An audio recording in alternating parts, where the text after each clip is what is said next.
প্রতি মাসে প্রায় ৯ লাখ টাকা আয়, কিন্তু যিনি শুয়ে আছেন তার পরিচয় আজও রহস্যে ঘেরা। গুলিস্তানের ব্যস্ত রাস্তার মোড়ে দাঁড়িয়ে থাকা গোলাপ শাহ মাজারের আসল সত্যটা ঠিক কী? চলুন আজ জানা যাক সেই অজানা ইতিহাস। ঢাকার গুলিস্তানের শহীদ নজরুল ইসলাম এভিনিউর ঠিক মাঝখানে অবস্থিত এই গোলাপ শাহ মাজার লোকমুখে প্রচলিত ১৯ শতকে ইয়েমেন বা ইরাক থেকে আসা আধ্যাত্মিক সাধক গোলাপ শাহ নাকি এখানেই সমাধিত। কিন্তু ইতিহাসবিদরা কি বলেন?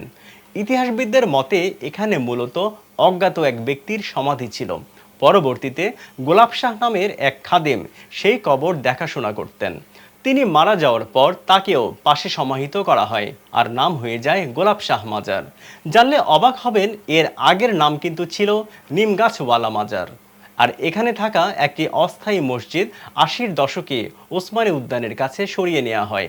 নব দম্পতিদের মধ্যে বিশ্বাস রয়েছে এখানে জিয়ারত করলে নাকি সংসার সুখে কাটে। তবে এই মাজারকে ঘিরে বিতর্কের শেষ নেই। ২০১৩ সালে মাজার সম্প্রসারণের সময় এর অস্পষ্ট ইতিহাস নিয়ে প্রশ্ন ওঠে।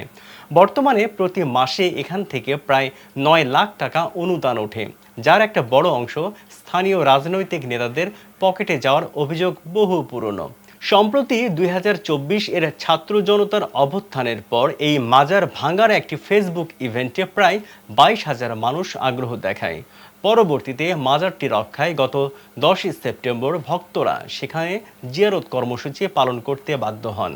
একটি কবরকে ঘিরে এত ইতিহাস, রহস্য আর বিতর্কের গল্প হয়তো আপনারও অজানা ছিল। গোলাপ শাহ মাজার নিয়ে আপনার মতামত কি? কমেন্টে জানান।